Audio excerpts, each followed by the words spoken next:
That would give more snow through, say, southeast of Plymouth, into Bourne, into Falmouth, into the western portions of the Cape. Then as we go into noon Sunday, that's a drier wind with a northwest wind, so most of us will see the snow shut off, but you're going to see that persistent, light, sort of nuisance snow, especially out across the Cape. So that's why we have that highest amount of snowfalls down to the southeast of Boston, 10 to 15, with that sweet spot of around 15 to 20. A closer look, Narragansett Bay, we could see 16 to 18 inches of snow.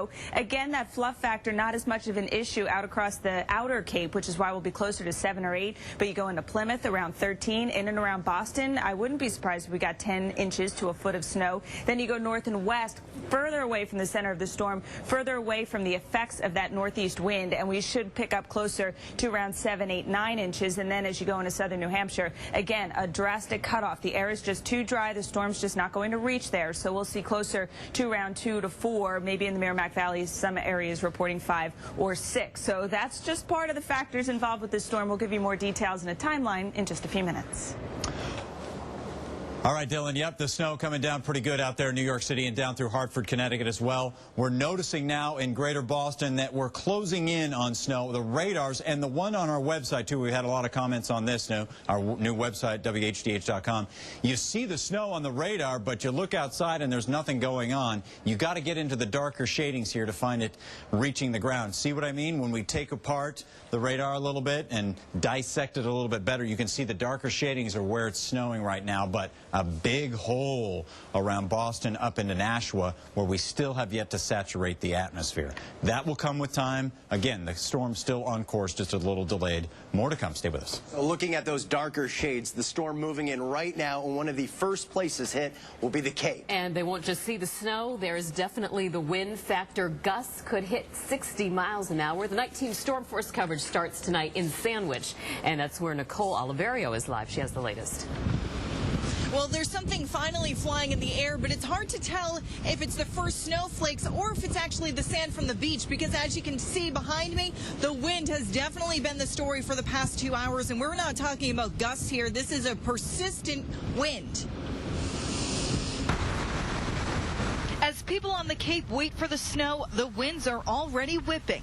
Snowplows on the ready for an area under a blizzard warning. We are very concerned that the latter part of the storm is going to bring heavy, wet snow with power outages. And the experiences on the Cape is the power outages could last 10 to 12 hours, bringing us into the nighttime tomorrow. Dennis Yarmouth High School is one of 4 regional shelters already open and ready for anyone looking for a place to stay. The high school can hold up to 1,000 people if necessary, especially if power outages become a problem. The risk of making a mistake with weather is one element. Being here on time, ready, equipped to welcome people in and to make sure that they're safe weighs out. Emergency management says winds could reach up to 70 miles per hour in some places, and they may see up to 2 feet of snow. But right now, people don't seem to mind. I'm prepared. I just got the gas line antifreeze here so I can put it into the snowblower. Had the gas in over the summer, and God knows if it's going to start. I took the little shovel out, and it's in the back of the car, and kind of canceled all the plans for tomorrow. What were you supposed to be doing? Driving from the Cape to Boston for my mom's birthday.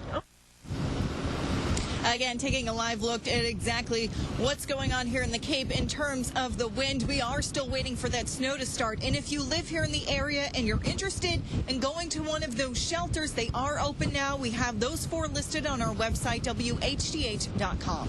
For now, that's the latest live in Sandwich. Nicole Oliverio, 7 News Night Team. Another area expecting a long night is the southeastern portion of the state. 2 feet of snow could fall in some places there. The night team's Victoria Block is in Brockton with a look for us.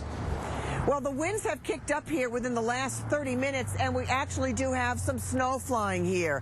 When the winds kicked up, we knew the snow wouldn't be far behind, and here it is. It's starting to fall. It's very light, and it's very wet, but it is starting to fly. We're here at the intersection at 123 in Brockton. We're just about 100 yards from Route 24. There's still plenty of traffic that moves through here through the day, and a lot of people here have been coming up to gas up here before the storm. DPW workers, meanwhile, are trying to stay ahead of it. Big Trucks, and lots of them, roll out of the DPW yard in Bridgewater, loaded with sand, heading for the neighborhoods. After that, as the snow mounts, we're able to remove the snow from the street without it sticking to the street. So we end up with a black road again. 15 plows followed Sanders, whose first stop was 75 subdivisions in town before prepping the main drags. It involves a lot of manpower and lots of overtime, but not everyone is seeing green. It's just going to be a long night. We're ready for it. You get overtime? Yeah. Sometimes the money isn't worth it, though. After, you know, it looks like probably 25 hours anyways. And as they stock up on fuel for chainsaws that will cut trees down by heavy winds, they're expecting a long, cold night, blizzard conditions, and poor visibility come morning. It certainly slows down the trucks. Most of our roads have granite curbs, so you can feel the edge of the road by the curb. But basically, other than that, you're driving blind. It is going to be a sleepless night for a lot of these DPW workers in the communities all around here. They're also asking the public to stay off the road once these snows start to accumulate, because they say it's just going to make their life and their jobs a lot easier. For now, reporting live from Brockton, I'm Victoria Block, 7 News 19. You know who's most upset about the timing of this storm? Retailers. This is the last weekend before Christmas, and tonight's storm causing many shoppers to change their holiday plans and make a mad rush to the mall. The night team's Byron Barnett joins us live from Rentham with more on that. The sun back out and temperatures will climb probably up to around 32 to 34 degrees. So that will really help the road situation. Monday is going to be sunny. Another storm in the middle of next week, middle and latter part of next week. Right now looks more of a rain situation than a snow situation. In the meantime, we got to wrap this one up. It will do so overnight as temperatures fall down to about 23 to 24 degrees. Back to you. Thanks very much, Mike. And just up the road in Philadelphia, oh boy, it has been a nasty time. The snowplows are out in force. Philadelphia, you could set the one-day December snowfall record out of this storm. 15 to 20 inches of snow are possible from it, and just no fun at all trying to clean up. And the snow is still continuing. I just checked the observations from the Philadelphia airports.